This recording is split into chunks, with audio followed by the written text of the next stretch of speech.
Assalamualaikum warahmatullahi wabarakatuh. Alhamdulillahil malikil haqqil mubin alladzi akmalad dina wa wadahat tariqal mustabin.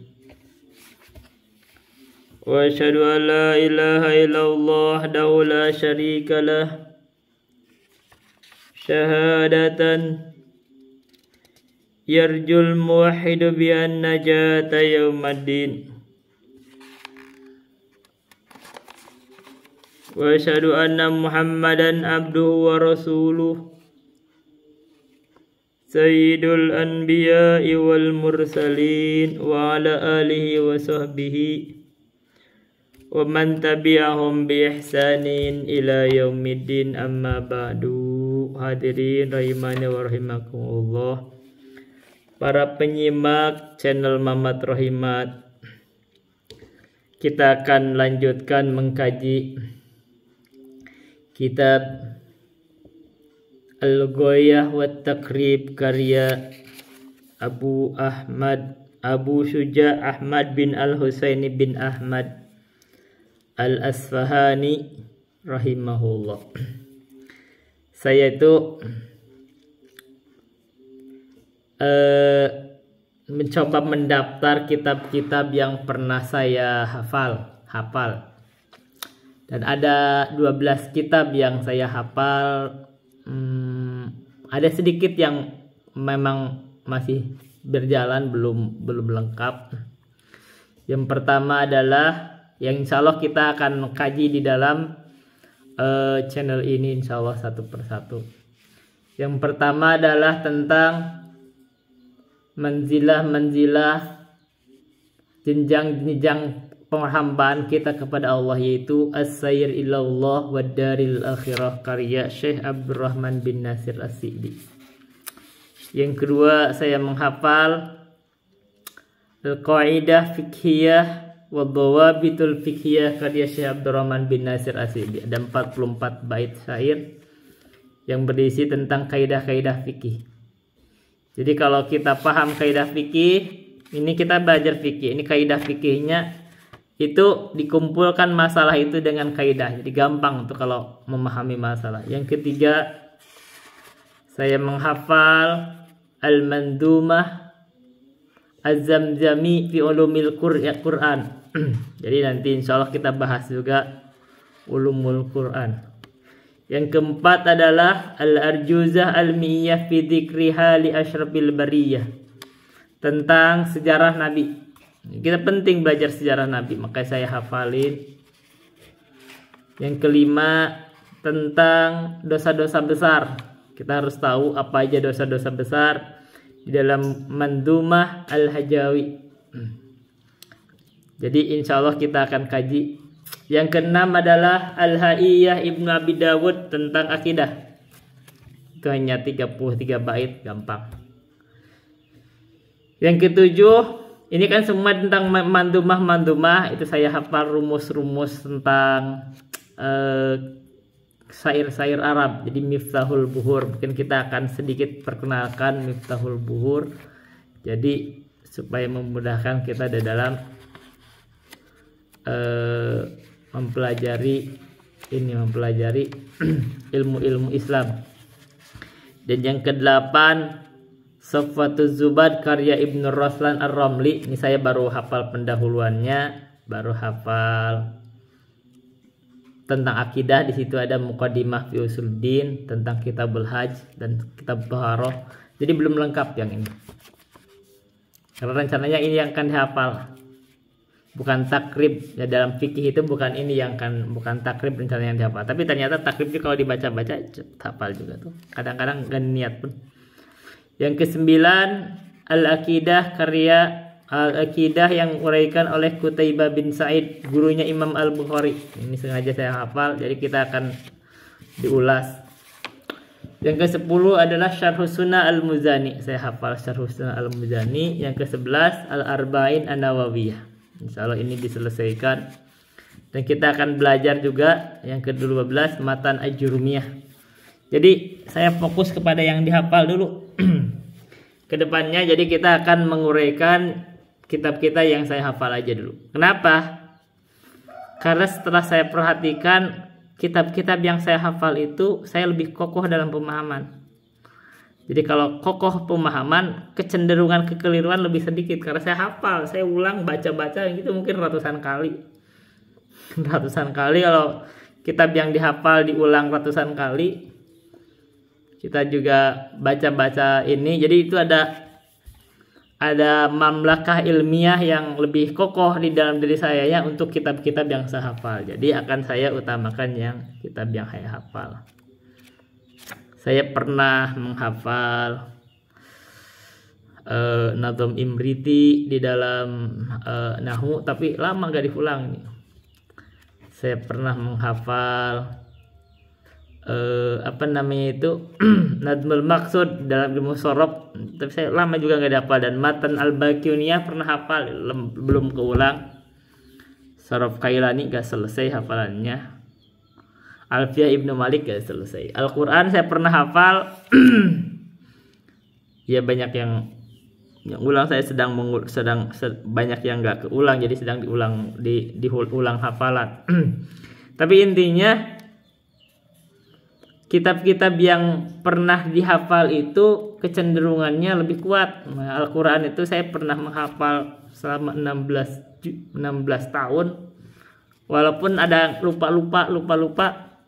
Kalau ada kebutuhan di dalam Al-Quran itu karena pernah dipelajarinya cukup lama dan diulang berulang-ulang, walaupun ada lupa lagi, ada keperluan saya gampang carinya gitu. Jadi begitu, itu pentingnya menghafal itu begitu. Karena mungkin hafalan itu kadang ada lupanya, tapi kita itu begitu ada kebutuhan langsung bisa gampang mencarinya gitu, karena kita sudah pernah memperdalamnya baik-baik gitu.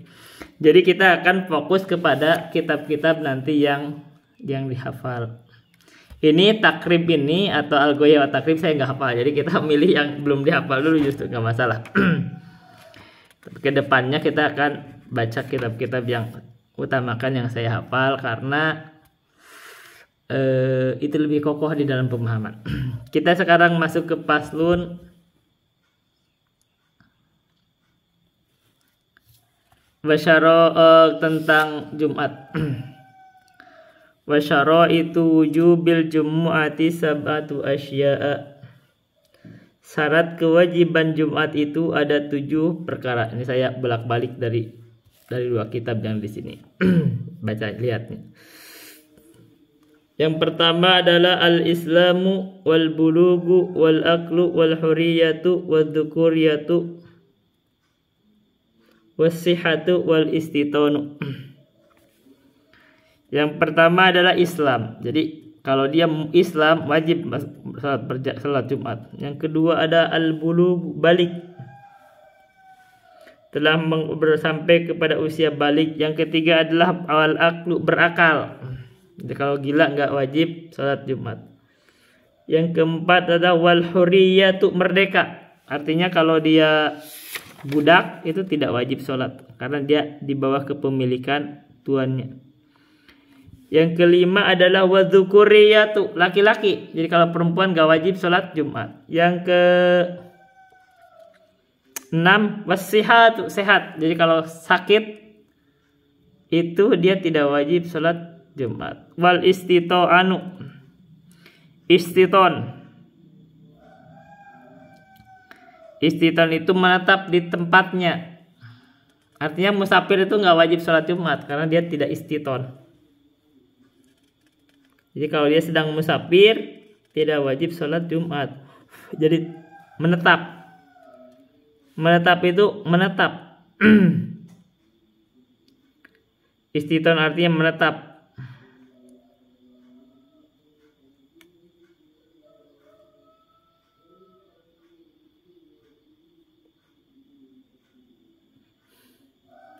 Jadi kebalikannya tidak wajib kalau dia musafir. Jadi kebalikan menetap musafir. Jadi tidak mukim. Menetap itu mukim. Istiton itu mukim. Jadi ada di tempatnya. Ada di tempatnya walaupun bukan rumah sendiri, walaupun ngontrak, kalau dia tinggal di situ ya tetap mukim begitu. Tapi tidak sedang beperjalanan gitu. Kalau sedang bepergian tidak wajib sholat Jumat. Wa syaraitu filiha salasatun. Syarat mengerjakannya ada 3. Jadi Jumat itu ditegakkan, syarat ditegakkannya Jumat itu ada 3. 1, ayyakunal baladu misron au qaryatan. Jadi negerinya itu adalah kota atau kampung. Maksudnya kalau suatu kota atau kampung, misalkan kaum muslimin di situ ada, nah itu ditegakkan sholat Jumat. Artinya kalau misalkan bukan kota atau bukan kampung, contohnya mungkin di gua-gua atau yang terpencil itu ya tidak ditegakkan sholat Jumat, gak ada orang. Atau ini ada permasalahan, bagaimana kalau di kapal banyak orang, itu tegakkan sholat Jumat tidak? Nah, tidak ditegakkan sholat Jumat karena itu tidak mukim, bukan kota, bukan kampung, itu sholat duhur. Selanjutnya, wan yakunal adadu arba'ina min ahlil jum'ati. Jumlah jamaah sholat Jumat itu ada 40 orang laki-laki dari golongan ahlul jum'ah.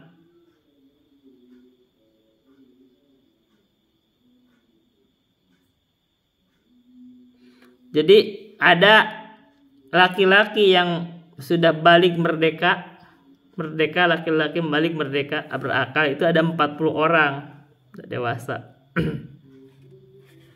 Artinya menurut di sini kalau kurang dari 40 orang ya tidak ditegakkan sholat Jumat. Dan ini tentu saja ada ikhtilaf. Hitungan-hitungan ini tidak pasti. Hitungan-hitungan ini tidak pasti. Jadi pendekatan saja. Jadi kita mengisyaratkan ada ikhtilaf. Selanjutnya wal waktu bakin. Waktu itu masih tersedia. Jadi kita mengertikan masih ada waktu. Kalau sudah tidak ada waktu, ya tidak. Masih memungkinkan ditegakkan sholat Jumat.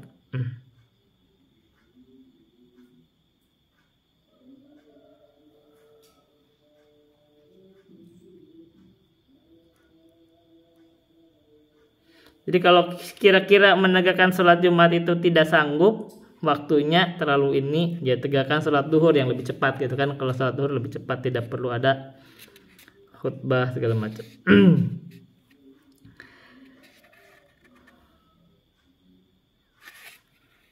Fa'in kharajal waktu aw udimatis syurutu suliyat duhron. Kalau waktu itu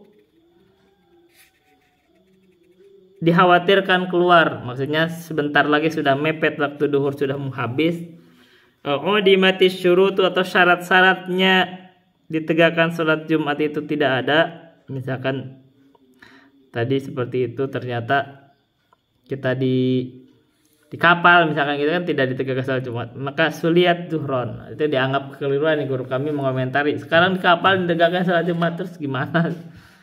Itu tidak pas. Permasalahannya gimana kalau yang di kantor-kantor? Ini masalah nih, kalau di kantor itu kan ini ada masalah juga kalau Pandaitan Jawa sini. Kita di kantor ini kan ada masjidnya ya, tapi ahli Jumatnya tuh dia sholat di situ memang tiap hari, tapi sholatnya cuma duhur, asar. Nah ini wallahu a'lam nih, saya juga rumit itu sebenarnya kantor ya. Di kantor-kantor kan ditegakkan sholat Jumat sekarang. Nah itu perlu ada pembahasan lebih lanjut ya. Kalau ada ikhtilaf pasti ada ikhtilaf, tapi ini memang ada yang mengerjakannya. Kalau menurut sini itu tidak dikerjakan di kantor kan. Kita pernah ya begitu. Di kantor kan sekarang sholat Jumat. Apakah itu termasuk, kalau lihat syaratnya tuh dia istiton nggak di situ? Dia istiton tidak? Mungkin dia kan sedang bolak-balik ya ke kantor. Bukan di rumahnya memang masalahnya. Tidak mungkin di situ kan dia cuma lagi kerja. Nah, wajib gak sholat Jumat di situ? Atau cukup duhur? Nah ini bahasan tuh. Kalau duhur pasti. Tapi kalau Jumat ini masalah tuh. Saya tidak bisa pastikan. Kalau berdasarkan ini itu cenderungnya itu agak kurang. Tapi ya barangkali dengan pandangan yang lain, mazhab yang lain. Jadi gitu di kantor kan ya nggak selalu mazhab Syafi'i. Setelah itu wa faraiduha thalathatu asya'a. Fardu Jumat itu ada 3 perkara. Pertama khutbatani yakumu fihima wa yajlisu bainahuma wa antu sholat raka'ataini fi jama'atin. Jadi fardunya Jumat itu ada 3. 1 adalah dia berkhutbah. 2. Jadi melakukan khutbah 2. Yakumu fihima, dia berdiri di atas melaksanakan khutbah Jumat itu, khatibnya berdiri. Wa yajlisu bainahuma, dan dia wajib berduduk di antara 2 khutbahnya, wajib duduk. Begitu, itu syaratnya. Wa antu sholat raka'ataini fi jama'atin. Yang ketiga menegakkan Jumat itu harus dikerjakan sholat berjamaah 2 rakaat. Jadi 2 rakaat ditegakkan sholat secara berjamaah. Wa hayatuha arba'u khisalin. Adapun hayahnya atau disebut kaifiatnya, kaifiyat, guru kami menerjemahkannya kaifiyat. Ada 4 perkara arba'u khisalin. Yang pertama al-ghuslu. Jadi kalau mau Jumat itu bagusnya mandi dulu, mandi. Kenapa? Nah, kemarin kan disebut sunnah mandi ada di situ. Karena itu tempat berkumpul supaya tidak bau. Ini kembali diingatkan. Kenapa jangan ada orang yang tidak mau mandi? Kenapa sih gak mau mandi? Jadi mandi itu sunnah, itu amalan kaum muslimin. Jadi orang kalau tidak mau mandi itu tidak beramal dengan kaum muslimin. Amalan kaum muslimin, dan itu akan mengganggu keluarga, mengganggu siapapun, banyak pasti gak mengganggu. Jadi kalau orang gak mau mandi itu masalah besar, apalagi kalau sering menajis. Bahkan orang yang daimul hadas itu dia wajib mandi selalu, setiap sholat mandi dulu karena dia daimul hadas. Apalagi kalau tidak daimul hadas, mandi juga tetap. Yang kedua wa tandhiful jasadi.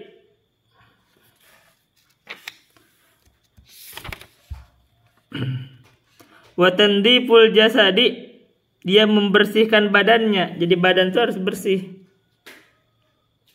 Ya, mandi membersihkan badan dari najis, dari hadas, bersihkan badannya.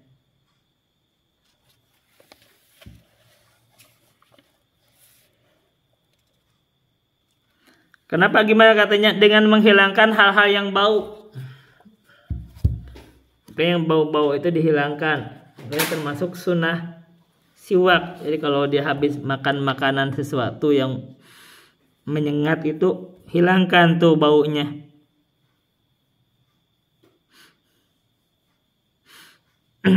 Kalau perlu pakai minyak wangi itu bagus. Walubsus siyabi. Mulai juga di situ ada. Walubsus siyabil biyadi atau biyadi. Walubsus siyabil biyadi. Memakai pakaian putih. Jadi pakaian putih itu ini pakaiannya umat Islam. Dan tampak ya kalau yang putih kotor dikit itu kelihatan. Jadi sunnah memakai pakaian warna putih. Selanjutnya wakhdud dhufuri, memotong kuku.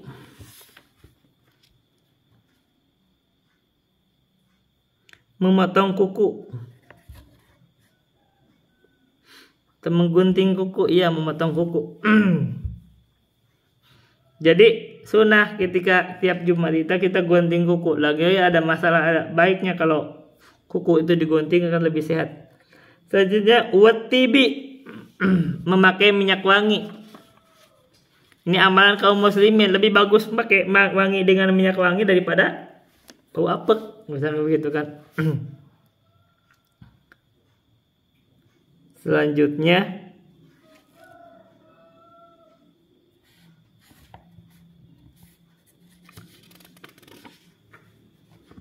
wa yustahabul insatu fi waqtil khutbati ya. Disunahkan diam, jangan ngomong kalau sedang khutbah. Jadi kalau khutbah sedang ngomong, jangan ngomong kalau sedang ada khutbah. Disunahkan diam. Bahkan ada di dalam hadis itu keras tuh. Nabi itu mencela orang yang apa itu? Dianggapnya itu lago, Jumatnya itu lago. Jadi kalau lago itu kalau orang berbicara sedang khutbah itu dianggap lago. Khutbahnya itu kalau Jumatnya dianggap lago. Lago itu artinya tidak berguna, tidak ada pahalanya.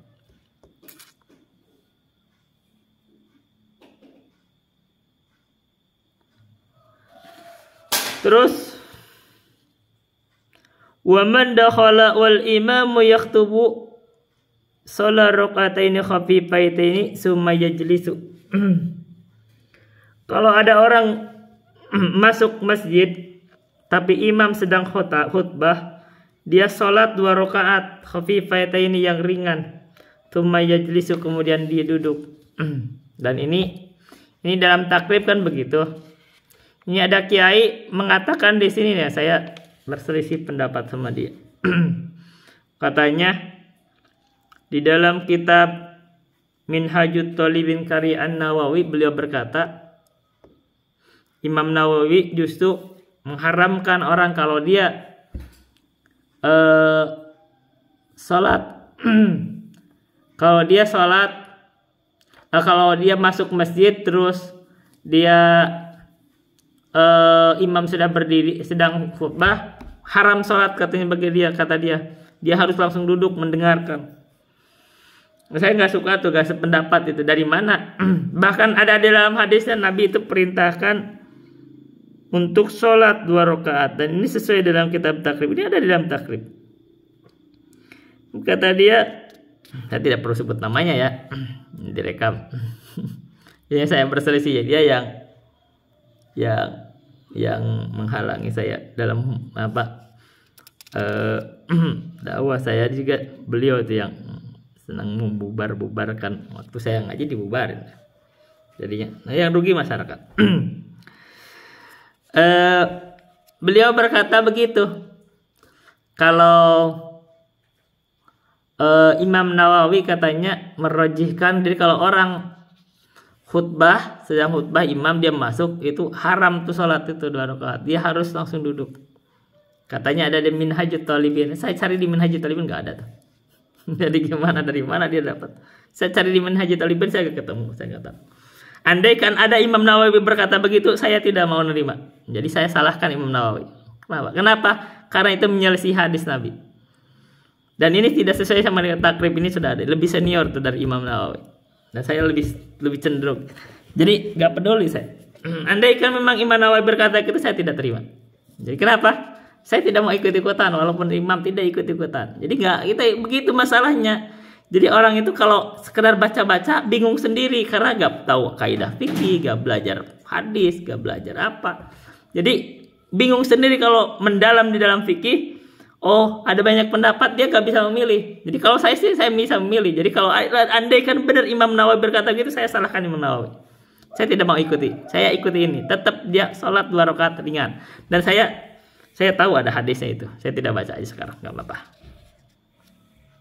Itu ada hadisnya. Nabi itu perintahkan kalau ada ini sholat 2 rakaat. Jadi kisahnya 2 orang, ada 1 orang masuk, dia langsung duduk, kata dia berdiri salat 2 rakaat. Itu begitu Nabi perintah, kok bisa diharamkan? Bagaimana?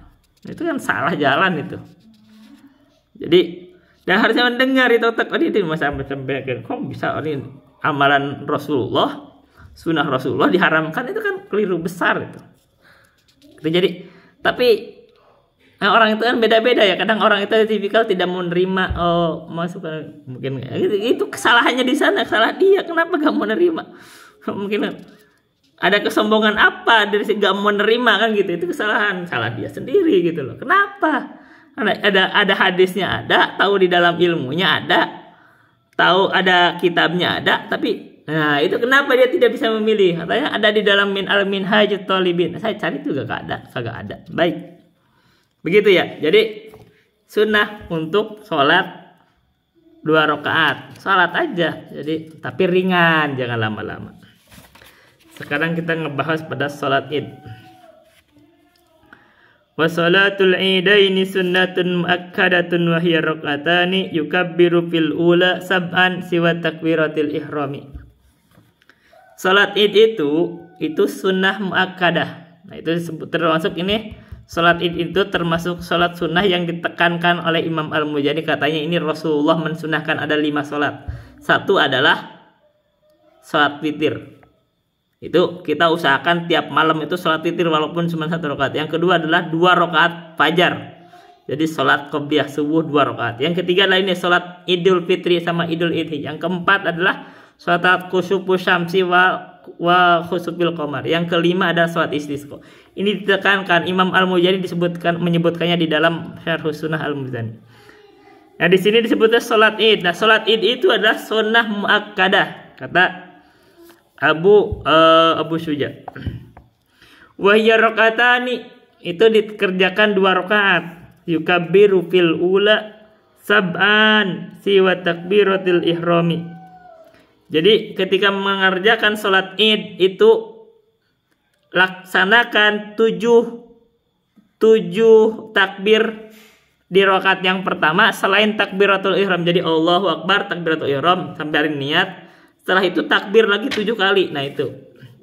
Wa fi tsaniyati khamsan siwa takbiratil qiyam. Yang kedua adalah di rakaat yang kedua dia mengerjakan takbir lagi 5 selain takbiratul qiyam, selain takbiratul intiqal. Jadi kalau habis sujud itu kan berdiri itu Allahu Akbar, jangan dihitung, baru Allahu Akbar, Allahu Akbar, Allahu Akbar, Allahu Akbar, Allahu Akbar 5 kali begitu.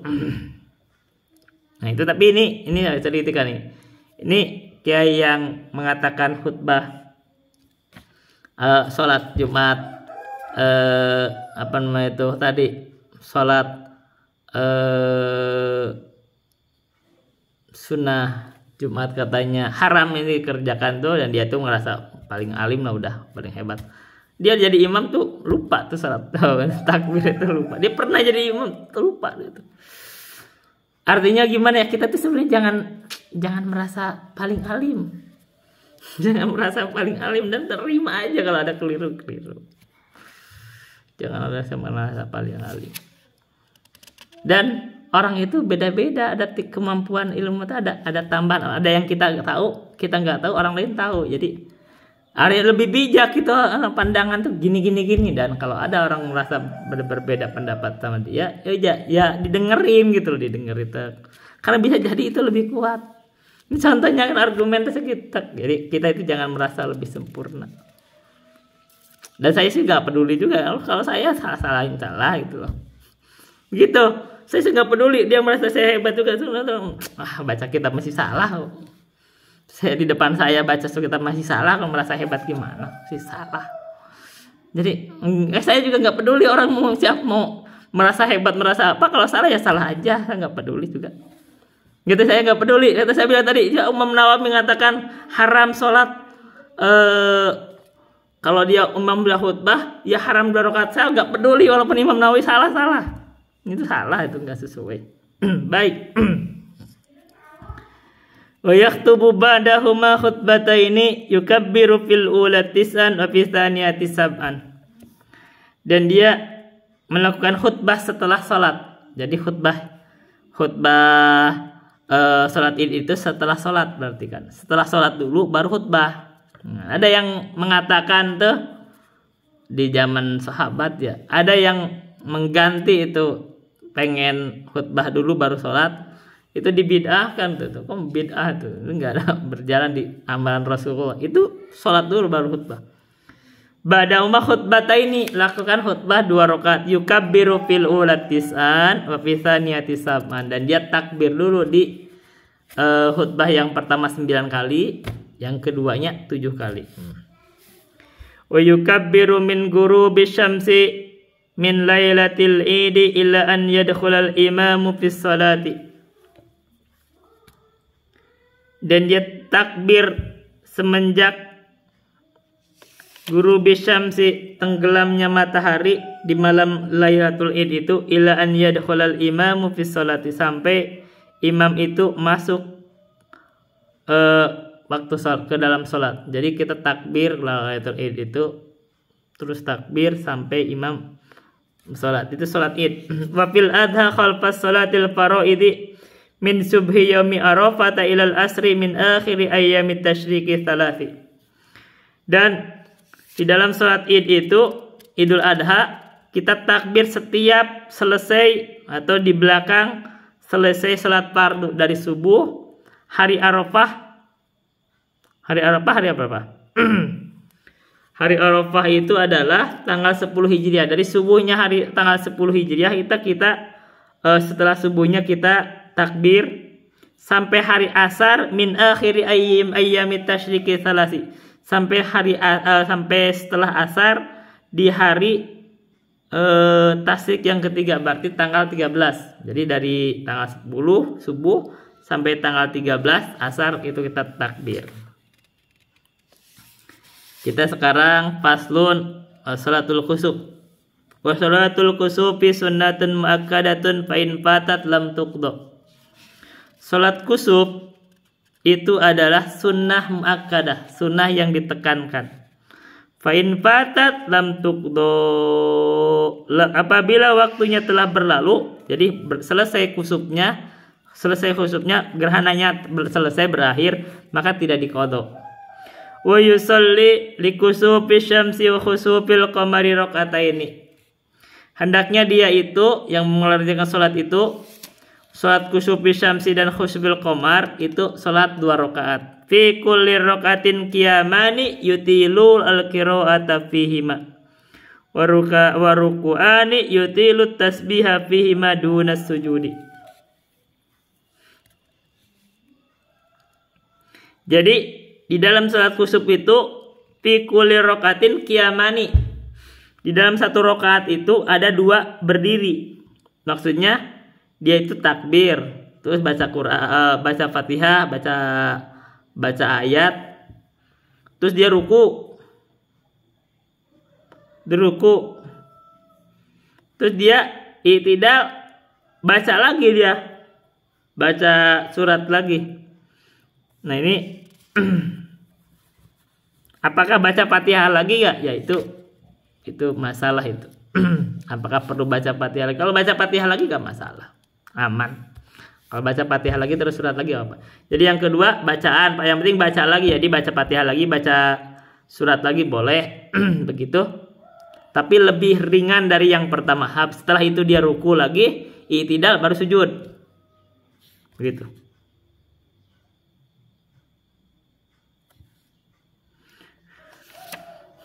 Jadi yutilul qira'ata fihi, memperpanjang bacaan. Jadi ketika membaca itu tadi dipanjangin, tapi yang pertama panjang, yang keduanya lebih pendek.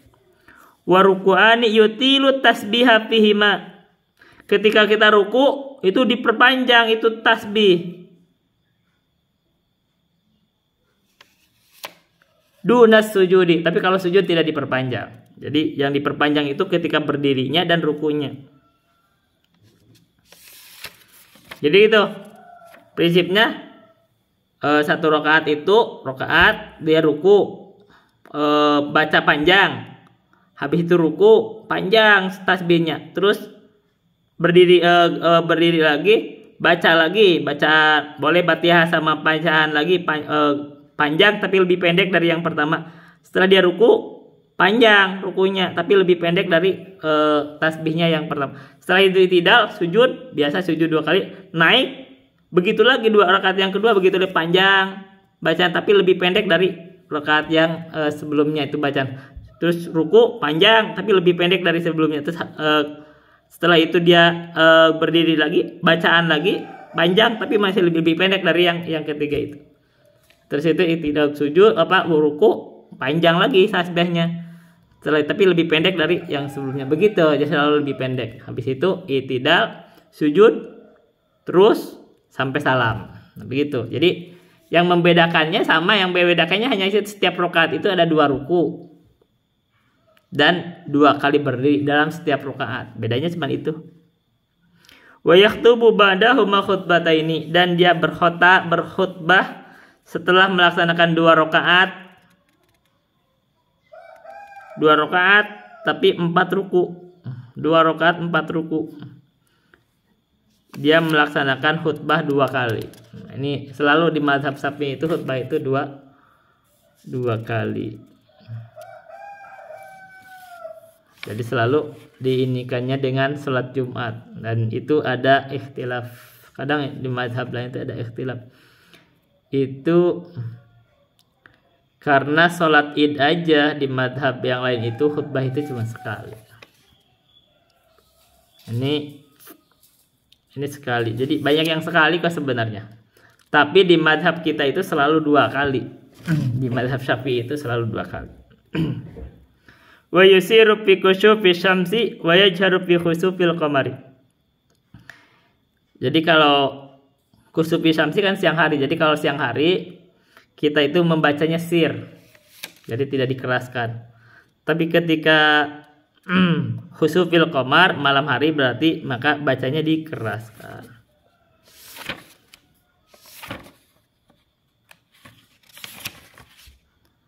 Ya baik.